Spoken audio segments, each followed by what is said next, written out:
Vamos falar sobre a disputa do campeonato. Vocês sabem, né? Isso não é segredo para ninguém. Estamos chegando a Interlagos, penúltima etapa do ano, com a briga pelo título aberta entre Nico Rosberg e Lewis Hamilton. Existe uma grande chance de Nico Rosberg já sair daqui como campeão. As probabilidades, falando aqui rapidamente, se o Nico Rosberg vencer, acabou, independe do resultado do Lewis Hamilton, ele já é campeão.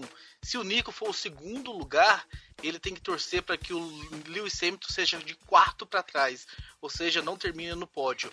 Se o Nico for terceiro, que o Hamilton não pode terminar em sexto, tem que terminar de sexto para trás. Se for quarto, o Hamilton tem que ser de oitavo para trás. Se for quinto, de nono para trás. Sexto, de décimo para trás. E se for sétimo, o Hamilton não pode pontuar. É interessante, né, a questão da pontuação, porque se o Rosberg termina em quarto e o Hamilton termina em sétimo, se o Hamilton vence em Abu Dhabi e o Nico não marque pontos, eles vão ficar empatados em pontos, e aí empata em vitória, empata em número de segundos lugares, e o desempate vai para o número de terceiros lugares, coisas da matemática. A briga chegou, Thiago Santa Rosa, a esse ponto aqui em Interlagos, porque Lewis Hamilton foi vítima durante a temporada de problemas técnicos. Nós sabemos, né? Eu acho que o mais visível, o mais recente de todo mundo é o do Japão, em que ele estava muito bem, o carro quebrou e o deixou nas mãos. Chega a ser injusto. Exatamente. É que você falou Japão. Isso. Seria injusto falar que o Hamilton merecia, falar que é injusto o Rosberg estar na frente, ou não é assim que você enxerga essa vantagem que o Rosberg criou? Olha, a gente também tem algumas coisas para falar a respeito sobre a prova que foi escolhida, né, como corrida clássica, enfim, tem algumas questões que os nossos ouvintes trouxeram e que vão muito de acordo com esse seu questionamento, tá? É normal que aconteçam problemas com os pilotos ao longo de uma temporada. Até hoje nunca existiu uma temporada perfeita, ou seja, um mesmo piloto de uma mesma equipe ganhando todas as provas. Nos últimos anos, a gente ficou com uma impressão que isso ficou cada vez mais próximo de acontecer, por causa desse domínio da Mercedes. E que também era natural que este domínio ia ser capitaneado pelo Lewis Hamilton. Só que, como você já disse, esse ano o Hamilton teve os seus problemas, teve os seus percalços, o que impactou diretamente nos seus resultados ao longo do ano. Dizer que isso é o fator fundamental é chover no molhado, e aqui a gente tenta também não chover no molhado. O que é mais fundamental nesse caso, então, é falar: o Rosberg fez aquilo que ele tinha que fazer, conseguiu ganhar provas, ter consistência e, acima de tudo, algo que também vimos no Mundial de MotoGP, que é um exemplo interessante para isso que eu vou falar. Aquele piloto que conseguiu ter um desempenho constante no nível mais alto, sem cometer erros e sem ter problemas com o equipamento, foi que conseguiu ter esse destaque ao longo do campeonato. A grande diferença da MotoGP é que lá nós estamos falando de Marc Marquez, que é talvez hoje o melhor piloto, está como o melhor piloto. Você não consegue afirmar isso do Rosberg, mas você consegue ver a qualidade necessária para ele ser campeão. Ele tem números para ser campeão, ele tem provas em que já mostrou que pode ser campeão. A gente já falou aqui de Áustria, né? Daquela disputa que ele foi no limite aceitável e do inaceitável, o que é bem diferente do Rosberg de alguns anos atrás, aquele Rosberg que até 4 anos atrás não tinha nenhuma vitória, na verdade 3 anos atrás não tinha nenhuma vitória na categoria. Na Malásia também, a gente viu um Rosberg combativo, com aquela ultrapassagem no Raikkonen, que gerou até uma punição controversa. Mas é um piloto com já características diferentes daquilo que é tradicional dele. Então, Raposo, eu não vou aqui criticar a equipe Mercedes ou Hamilton por conta do que aconteceu ao longo do ano. Eu acho que a gente tem que, sim, exaltar o Rosberg por tudo aquilo que ele conseguiu. Se ele conseguiu o título no Brasil, vai ser merecido. Da mesma forma que também, se acontecer alguma coisa, a gente tem que achar, dentro daquilo que nós falamos, dos problemas técnicos acontecerem, se acontecer, é normal e pode ser sim um fator de desequilíbrio para um Hamilton ter uma virada que hoje é provável, mas também que não seria nenhum absurdo. Nós já vimos isso acontecer algumas vezes nessa categoria. Fábio Campos, eu me lembro no início da temporada que o Rosberg emendou uma sequência de vitórias e a gente tinha que vir aqui no Café com Velocidade combater, né, aqueles extremismos de que a Mercedes estava boicotando o Lewis Hamilton, que o Hamilton estava desfocado, porque ele só queria saber de festa, porque o tricampeonato dele já tinha feito ele perder a motivação, porque ele já tinha igualado ao Senna, que era o grande ídolo dele, e a gente aqui combatendo todas essas histórias, porque olha, gente, o Hamilton tá tendo problemas, vocês não estão enxergando que ele tá tendo problemas, o carro dele tá quebrando na qualificação, ele tá tendo que largar de trás, tá tendo que partir para recuperação, e dessa forma, como a Mercedes sobra, tá ficando fácil pro Rosberg vencer essas corridas. E aí, os problemas do Hamilton pararam de acontecer, né, deu uma estabilizada, ele foi lá, tomou toda a diferença do Nico Rosberg, chegou a passar no campeonato e enfrentou alguns probleminhas novamente agora no final do campeonato e fez o Rosberg expandir novamente. Então, o que me parece, essa vantagem do Rosberg é muito ligada, né, aos problemas do Hamilton. Até onde vai esse Rosberg, Fábio Campos? Até onde esse Rosberg realmente tem qualidade para levantar esse título, essa taça? Até onde esse Rosberg mostrou e provou que pode ser campeão?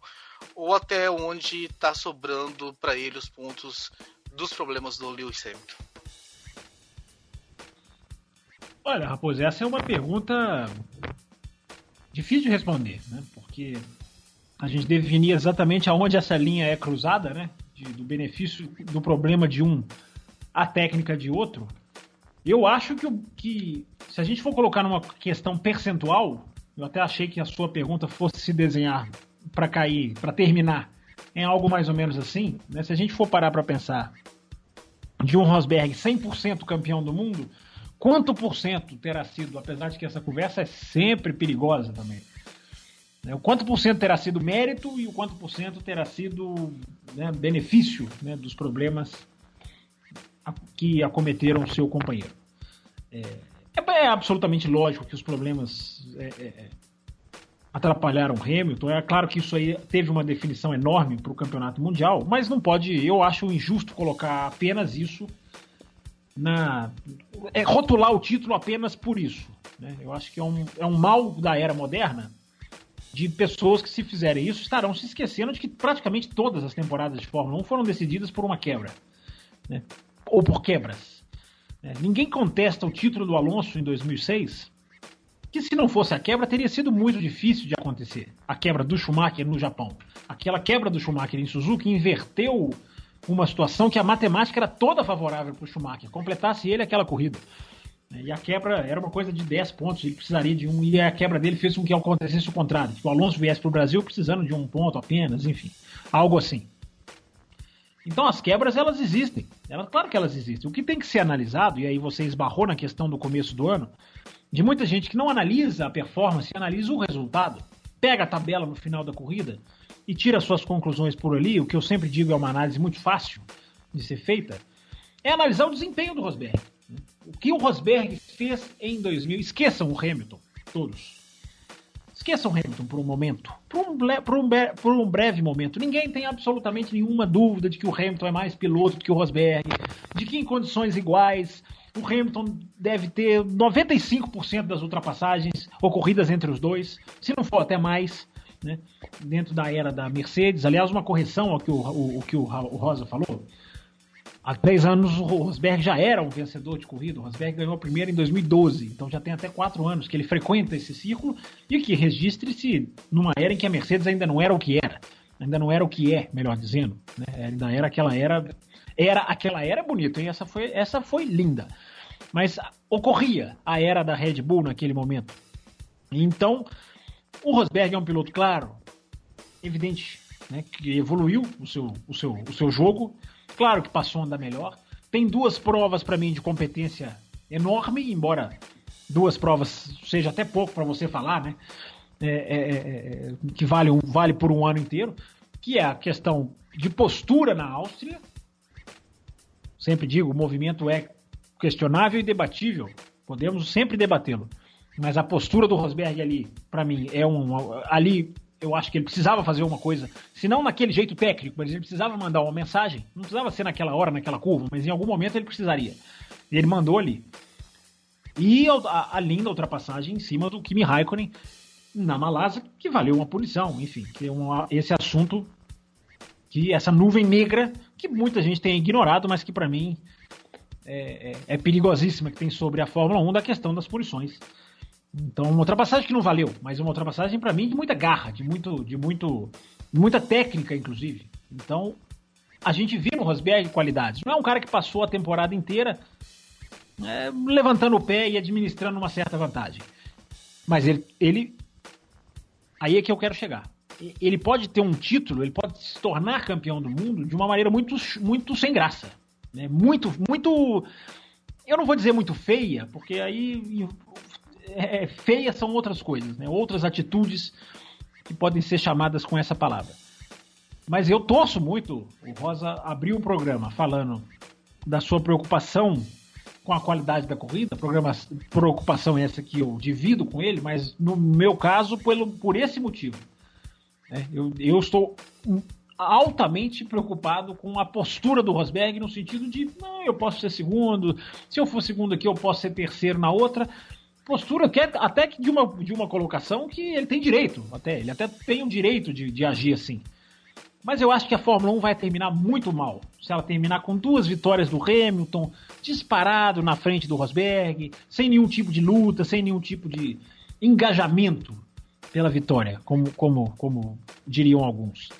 Então, isso me preocupa. Que o Rosberg, para responder a sua pergunta, que o Rosberg merece, ele guiou muito bem, ele cometeu poucos erros, ele aproveitou as chances, ele conseguiu guiar num nível muito elevado. Ele é um cara que merece ser campeão do mundo, e eu já falei aqui, em 10 títulos mundiais que ele disputar com o Hamilton, tomara que não cheguem a isso, o Hamilton vai ganhar 8, talvez, vai ganhar por aí. Então nós estamos vivendo um momento que é de se curtir. A Fórmula 1 voltaria a ter 6 campeões do mundo no grid de um ano que vem, ou poderia voltar, né, porque o Button sai, né? Acho que, enfim, depois a gente faz a conta aqui, sai um, entra outro, que é uma coisa boa, que é uma coisa saudável e é uma coisa que vai ser boa, eu acredito, para a Fórmula 1. Mas, já jogando para vocês, deixando essa pontinha de dúvida e de preocupação. Tomara que o Rosberg trate essas 2 corridas, talvez até não dependa só dele, talvez ele realmente não consiga, mas tomara que aconteçam coisas boas, que deem um brilho de final de campeonato, como 2008, que será analisada hoje como corrida histórica da Fórmula 1. Que não termine de uma maneira tão sem graça como o Grande Prêmio do México. Se não na pista, porque o Grande Prêmio do México terminou com muita graça na pista, mas fora da pista tirou um pouco a graça da corrida, né? E Thiago Santa Rosa, para que esse medo que o Fábio Campos tenha, esse receio que ele tenha não aconteça, né? Seria vital, seria fundamental de que Red Bull e Ferrari aparecessem. Pelo que você viu nas últimas etapas, pelo que você conhece de Brasil e pelo que você conhece de Abu Dhabi, mas principalmente Brasil, né? Você acha que vai por aí o caminho? Ou dá para esperar que o Rosberg realmente seja forçado a querer na mão e atrás do Hamilton, ou não, a gente pode ver o brilho do Rosberg ao brigar com uma Ferrari, com uma Red Bull, e ali, mesmo que termine em segundo, que dê um espetáculo e que de repente não seja tão monótono como está desenhando o Fábio Campos. Não que ele está desenhando querendo, né? Como ele está desenhando, não desejando que seja. Temendo. Isso. Nós tememos porque, nós estaremos lá, é claro que nós queremos o melhor espetáculo para atender às nossas expectativas e mais do que isso, atender a expectativa de todo mundo que quer ver um grande evento com disputas e tudo mais. Eu acho que é até interessante, no final das contas, a gente ter pegado uma corrida clássica como de 2008, que vai dar para fazer alguns paralelos, e Interlagos também é rica nisso, né? Historicamente, as provas, você consegue fazer paralelos por conta, primeiro, né, nos últimos anos, Fábio Campos pode dar essa informação precisa de quando Interlagos passou a figurar no final do calendário, que teve uma época que foi no início, depois foi pro fim, e eu não lembro certo. 2003 para 2004. 2003 ainda era no começo do ano, 2004 já fechou. Então, a partir de... 2004 é meu primeiro GP, já foi no fim do ano. Que por sinal, né, eu acho que o calendário ajudou você, né, nisso, nessa questão. Essa prova e essas provas de Interlagos no final do ano acabam trouxeram algumas histórias interessantes, né? Disputas que vinham, de certa forma, controladas e que tiveram reviravoltas ali nas corridas finais. Outras que não, outras que foi trabalhado com uma equipe ou outra para manter uma condição que foi se estabelecida ao longo do campeonato. Isso eu estou falando mais de 2007, né? Sendo que 2007 ainda há uma divisão bem grande, porque são 3 pilotos disputando o título. Mas, para ser mais claro e direto e respondendo a pergunta, eu acho que a Red Bull é aquela equipe que tem maior chance sempre de bater na Mercedes. A pista de Interlagos, por mais que seja uma pista seletiva, ainda é uma pista de fator de velocidade, né? Ela, por subidas e descidas, mas são muitas curvas de alta. Ok, a aerodinâmica de uma Red Bull favorece em algumas situações? Favorece. Mas um carro da Mercedes, quando a gente sempre elogia que a aerodinâmica da Red Bull é muito boa, o carro da Mercedes também tem aerodinâmica muito boa e tem um motor que empurra. Então, assim, se você pensar e ver também até os resultados nos últimos anos, como que foi, a tendência é a Mercedes ter o controle da prova. Além disso, entra a questão do Rosberg estar numa posição que ele não precisa se expor, e esse não precisa se expor é diferente, por exemplo, de um 2008, quando existia um equilíbrio muito maior de forças, tanto é que a disputa era entre equipes diferentes e não da mesma equipe, e isso faz toda a diferença.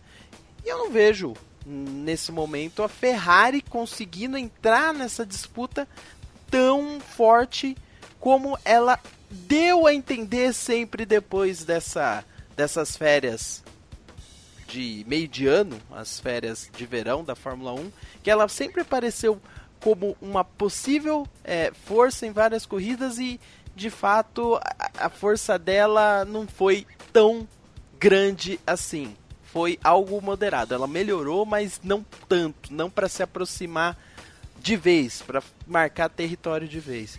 Então isso me preocupa bastante. Além do que a gente já falou lá no início, e você fez a pergunta, Raposo, os pneus. Quanto mais duro os compostos de pneus, as estratégias tendem a ser mais conservadoras em prova. Enquanto nos treinos a tendência é utilizar todos os compostos mais macios e de deixar os duros para, se eventualmente tiver que ter alguma mudança de tática, você ter a oportunidade de fazer um stint longo. E aí, stint longo com um carro como a Mercedes é muito difícil de chegar. Pode ser que a Mercedes não abra, mas vai ficar com uma boa vantagem em relação aos demais. Não é isso, Fábio Campos? Ou você quer complementar alguma coisa? Eu quero complementar muita coisa. Primeiro deixar claro aqui, né, que já tem... O pessoal já está chegando, mais gente chegando no chat, então eu vou até repetir o que eu falei bem no comecinho do programa, né, que hoje eu vou tentar pegar as perguntas, as respostas aqui do pessoal acompanhando a nossa discussão, e tem gente justamente comentando essa questão de mudança de data de Grande Prêmio do Brasil para o começo, do começo para o final do ano, enfim, e dessa questão do título mundial. Primeiro deixa eu só deixar claro aqui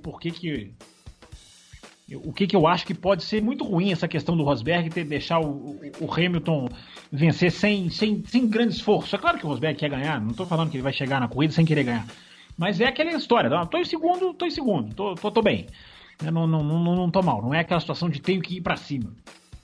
Eu acho que acabando o campeonato assim, quem vai sair pior nisso vai ser a imagem do próprio Rosberg, que eu não vou concordar, inclusive, com o rótulo que vão bater, mas eu acho que vão bater o rótulo de, tá vendo, perdeu as 4 últimas corridas pro Hamilton, se não fosse a quebra, né, o Hamilton chegou perto, veja, com tantas quebras, é da margem para acabar sendo carimbado com um estigma que é exagerado, que eu já acabei de dizer. Claro que as quebras pesaram, mas eu acho que há um certo exagero nessa questão de achar que é só por isso. Né, até porque as pessoas têm esquecido muito das largadas do Lewis Hamilton, né? O Hamilton perdeu muita corrida na largada, né? Não teve quebra de carro, teve muita corrida que o senhor Lewis Carl Hamilton, nomeado assim por seu pai, que era fã de Carl Lewis, né, o ex-atleta, ex-competidor de atletismo. Tem gente que não sabe disso, então é bom sempre deixar registrado. O seu Lewis Hamilton errou muita largada, não conseguiu, né, fazer aquela calibragem do ponto da embreagem que a gente... Mais uma que rimou, hein? Calibragem do ponto da embreagem. Então, isso aí para mim é absolutamente certo. É uma pena que muitos não vão pensar assim se ele perder chegando em segundo. E essa expectativa, o Rosa disse, porque estaremos lá. Não é porque estaremos lá, a gente espera a corrida... a expectativa. Não, sim, mas não faz com que a gente queira que essa disputa aconteça porque estaremos... O que me preocupa, para falar a verdade, de estar lá ou não, é mais a questão do México. Né? Eu confesso que temo sair de Interlagos jurando de pé junto que é a última vez. Eu temo, claro que eu estou sendo exagerado e extremista agora eu estou sendo, mas eu temo ver uma ultrapassagem belíssima ali na reta oposta, né? E chegar depois e descobrir que não valeu, ou chegar depois durante a própria corrida e ver uma análise, um julgamento de uma coisa, de uma defesa estilo Vettel e Ricardo, que, né, até agora ainda suscita discussões, mas que eu sou absolutamente... eu cravo que aquilo ali é uma disputa de corrida. É uma regra sendo levada ao pé da letra de uma maneira tão exagerada que se perderam a medida da coisa por agora quererem levar regras ao pé da letra. Então tem gente que não pode atacar de um certo jeito, tem gente que não pode defender de um certo jeito, enfim, perderam a mão e não sabem para onde estão levando a coisa. Só uma outra coisa para a gente evoluir no assunto. Há uma situação muito curiosa, né, dessa questão da briga pelo título. O Hamilton nunca andou bem em Interlagos. Isso é uma coisa que está me deixando muito curioso, porque ele é de Mercedes, de McLaren, enfim, nas situações de título, de nem estar brigando pelo título, enfim, ele sempre teve problemas em Interlagos. Algumas vezes não culpa tão dele, mas é uma das raras pistas, eu não tenho esse número de cabeça, do Campeonato Mundial que ele não ganhou, né? É uma das raras pistas, tirando, né, não vamos colocar Azerbaijão, porque só teve uma corrida, mas enfim, das corridas tradicionais, talvez seja a única que ele nunca venceu. Então essa situação é curiosa, porque ou vence ou dançou, né? Ou vence ou perde o campeonato. É uma situação, ou ele reverte uma coisa que historicamente é ruim para ele, ou o campeonato acaba, né? Agora, será que isso vai pesar? A história de Interlagos é mais favorável ao Rosberg, mas eram Interlagos, digamos assim, mais... Não eram corridas com grandes emoções de título, embora 2014 ainda tivesse a briga matemática. Mas, enfim, ou o Hamilton quebra a escrita, ou ele quebra as próprias chances. Eu confesso para você e para os nossos amigos ouvintes, estou muito curioso para ver se dessa vez se há realmente, né, se vai haver um problema técnico dele, porque a briga entre os dois é assim, né? Tem muita gente que se esquece disso. Volto na questão das quebras. Por causa só das quebras. Não. A briga Hamilton-Rosberg, ela tem sido muito chata durante as provas, na maioria das provas, porque quem larga na frente segue na frente, mas ela está sendo decidida por décimos na classificação. Então, se o Hamilton não está bem, o Rosberg larga na frente, como alguém falou aqui no chat, já é um cenário completamente diferente, completamente favorável ao Nico Rosberg. Então eu tô curioso com esse aspecto. Eu ia tocar nesse... Geralmente nas finais de futebol sempre tem aquelas coisas, né? Tá para isso para vocês, mas você já adiantou o assunto, né? Porque Hamilton nunca venceu aqui, já chegou brigando pelo título, já perdeu, como em 2007, e o Nico Rosberg vem de 2 vitórias, então a gente tem que lembrar disso também, né? 2015 e 2014, vitórias de Nico Rosberg em Interlagos. Só querendo um assunto aqui, o Fábio Campos, pra gente pontuar, o Fabrício Dutra nos escreveu e diz o seguinte: no começo do ano, quando não se conhecia direito o comportamento dos pneus, as possibilidades de estratégias eram maiores. E depois que aprenderam, ficou tudo muito igual novamente. E é mais ou menos isso que a gente está vendo, né, com os pneus, e que pode ser o responsável por uma corrida chata aqui no Brasil, se não chover, e a gente fica refém daquela coisa deles se classificarem com pneu médio, na primeira parada colocarem um duro e até o fim no stint só, sem muita variação.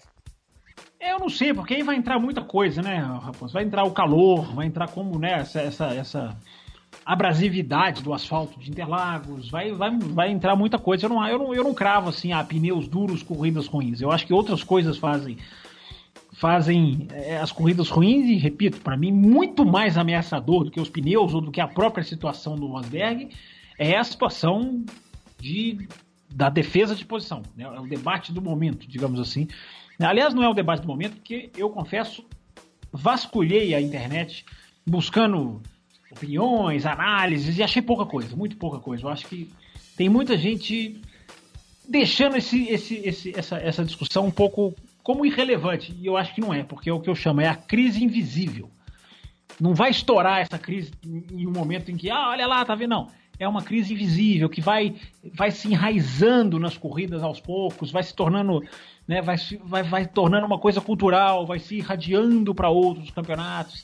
É uma crise invisível. Por isso eu acho uma crise gravíssima, gravíssima. O que aconteceu no México era para parar, para fazer uma reunião do mesmo jeito que a classificação do ano, a primeira classificação do ano, aquela coisa horrorosa na Austrália, fez com que todo mundo chegasse no Bahrein e sentasse numa sala opa, peraí. Esse, para mim, o Grande Prêmio do México era até pior. Era para chegar no Grande Prêmio do Brasil, fechar numa salinha lá naquela torre, eu nem sei se existe mais aquela torre, enfim, Interlagos tem feito essas reformas de paddock, sentar todo mundo naquela torre e, opa, peraí, né? E conversar, e colocar o dedo ali, aqui, né? E eu comecei a defender uma bandeira no ano passado, que eu vou defender agora até o fim do mandato dele, né? Que é o presidente da FIA, que tem que se envolver com esse tipo de assunto, teria que entrar agora, teria que participar, teria que intermediar, né? Mas está lá apático, é a rainha da Inglaterra. O presidente da FIA é a rainha da Inglaterra, porque é um cargo figurativo, ninguém ataca, ninguém cobra nada dele. Então é uma maravilha ser presidente da FIA. É uma maravilha ser presidente da FIA, porque era para ser o cargo mais cobrado de todos, responsabilidade. Embora a gente sabe que até contratualmente existem coisas que a Fórmula 1 se desconecta da FIA, algumas até por contrato, mas não dá. Chegou num ponto, na minha opinião, em que era para estar no mínimo se rediscutindo, no mínimo conversando, no mínimo, não é para tomar nenhuma atitude radical, eu tomaria, mas não estou nem pedindo isso. Mas enfim, comecei a entrar nesse assunto para dizer que isso me incomoda mais do que a questão dos pneus. Eu não associo o pneu duro à corrida ruim, não. Até porque com esses 3 compostos, no mínimo vai estar ali o pneu vermelho, né? Não tem, ou amarelo, aliás. E esse pneu pode ser usado no final de corrida, né? Pode ser usado ali pode ser feito, sim. Eu não acho que engesse as estratégias dessa maneira, não. Eu acho que pode ser feito, coisa vai depender de como os pneus vão se... Isso está acontecendo todo final de semana. Eles estão lendo como os pneus... Eles se surpreenderam em algumas dessas corridas últimas, Japão, se não me engano, em como o mais duro passou a ser o melhor, em como o mais duro começou a durar mais e ter mais velocidade. Esse tipo de ponto de interrogação ainda acontece. Então pode ser que sim, pode ser que o pneu que eles esperam ser o melhor não seja. Tudo vai depender da sexta-feira, né? Com certeza. Só pontuando aqui um comentário que nós recebemos do Marcelo Cesarino sobre algo que nós já discutimos. Ele diz que o Nico não está jogando demais com a sorte, correndo para ser segundo, já que venceram a corrida ou uma disputa com o Hamilton pode lhe favorecer. Uma quebra do Rosberg e tudo vai pelos ares. Então tem uma coisa exatamente isso aí, Cesarino, que a gente... É uma coisa só rapidinho. É muito difícil a Mercedes quebrar. É muito difícil a Mercedes. Pode acontecer, claro que pode acontecer. Mas ficou mais difícil da Mercedes quebrar depois do Grande Prêmio da Malásia, porque eles deram um passo para trás.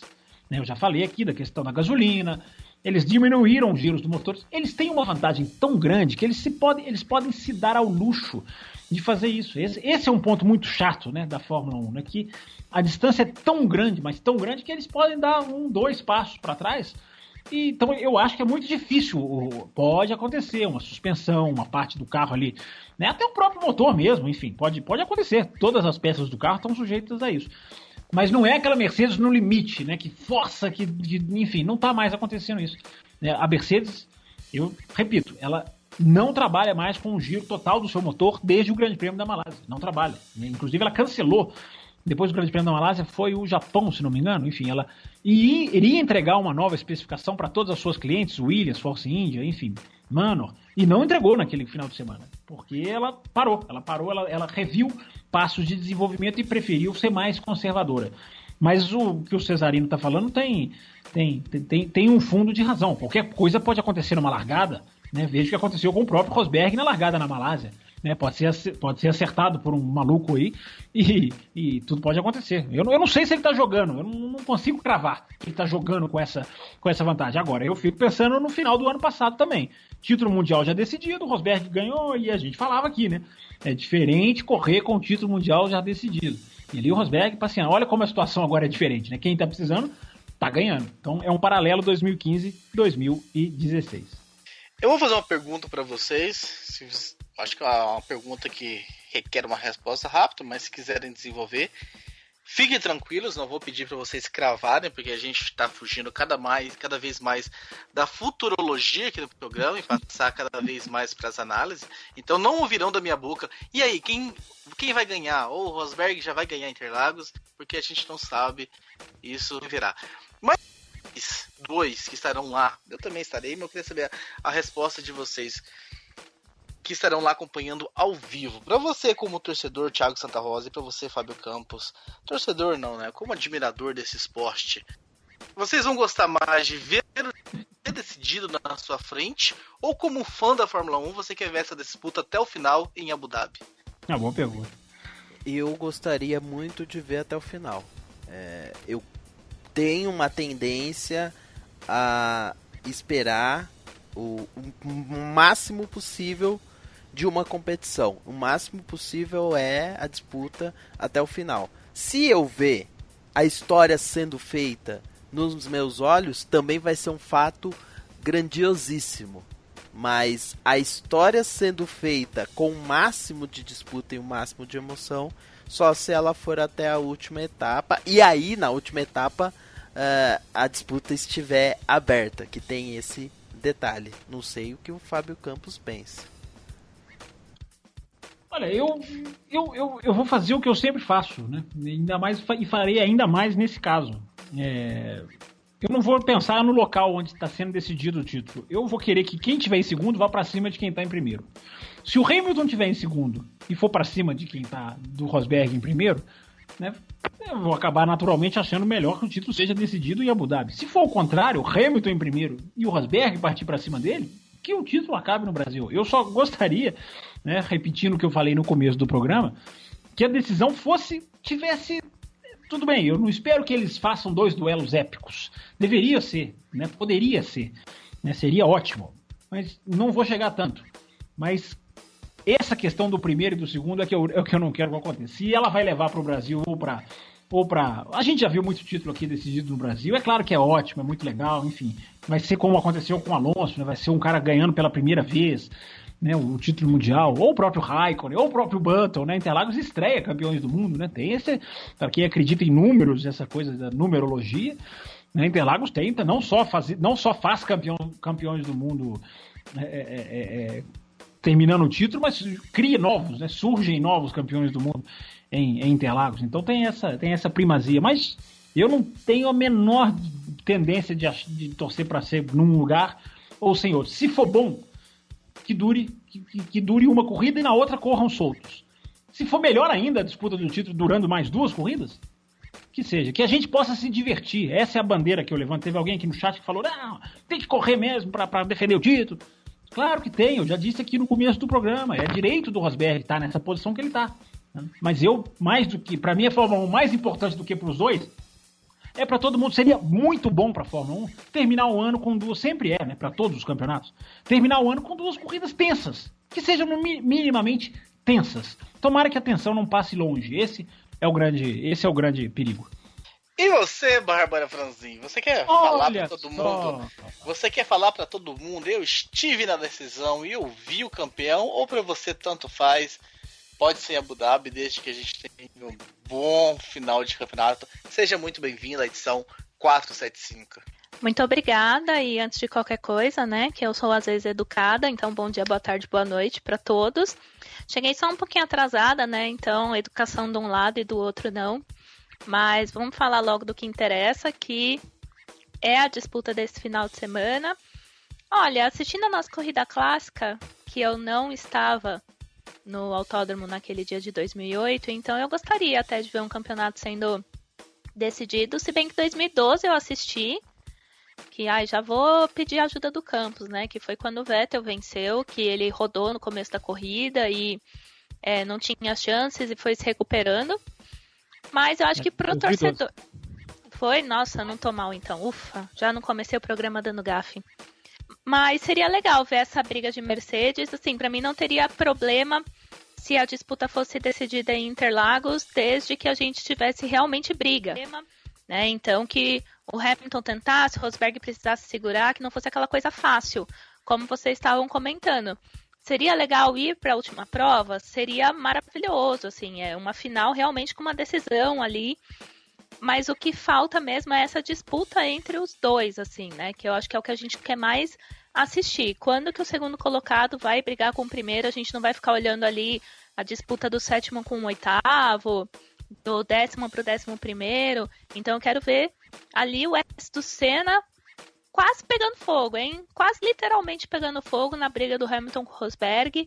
E, assim, o máximo de voltas que for possível.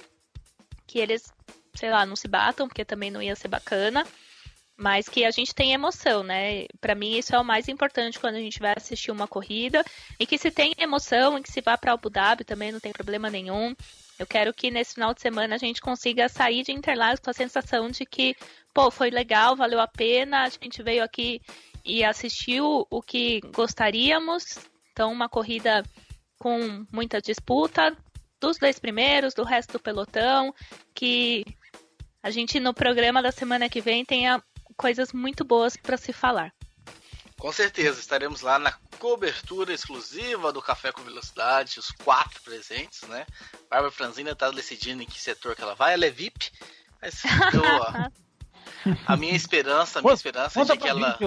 Conta pro ouvinte em primeira mão agora, para todos saberem, nós sabemos juntos qual é o local que você estará nesse final de semana. Ele não existe ainda. Tá bom. Eu tô batalhando aqui pra ver o que eu juro, sério, eu dou minha palavra aqui de honra, que eu não sei ainda onde eu vou. Eu sei que eu vou, porque eu já perdi as 2 vitórias do Massa em Interlagos, aí eu falei assim, tudo bem, é despedida, então esse ano eu tenho que ir. Tudo bem que nos últimos anos eu tenho ido em todas as corridas, mas esse eu falei, não, tenho que ir, realmente não posso faltar. Se tivesse que escolher um ano, não seria esse pra voltar em Interlagos. Então tô dando os meus pulos, assim, é tipo você com as suas viagens aí. Então até o último instante a gente não sabe o que pode acontecer.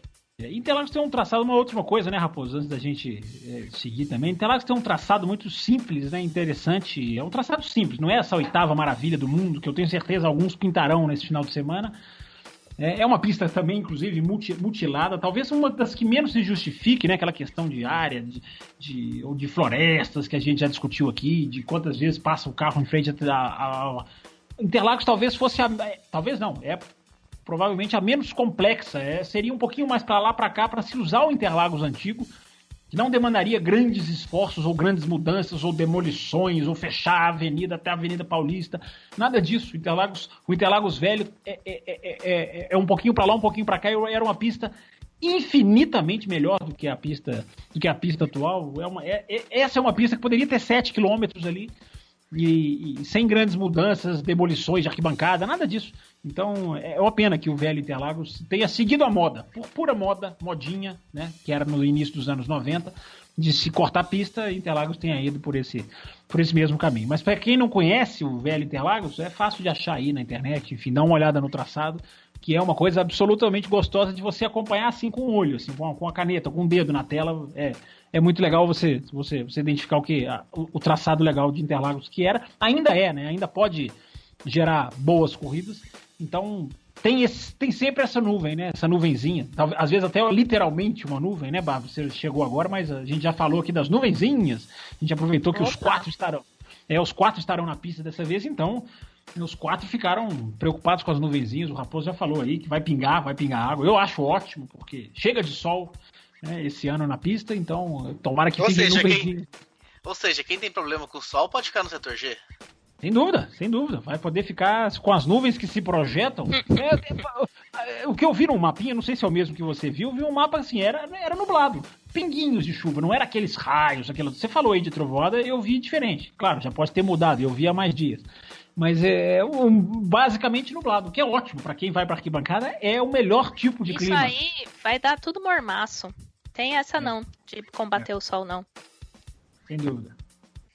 Então, quem for no G, por favor, pronuncie-se, entre em contato com a gente, vamos arrumar um jeito de nos encontrarmos lá. A gente chega muito bem cedo, a gente fica lá no finalzinho da reta da freada, lá é o ponto. Se você chegar tarde, dificilmente você vai conseguir chegar lá onde que a gente fica, porque não é fácil.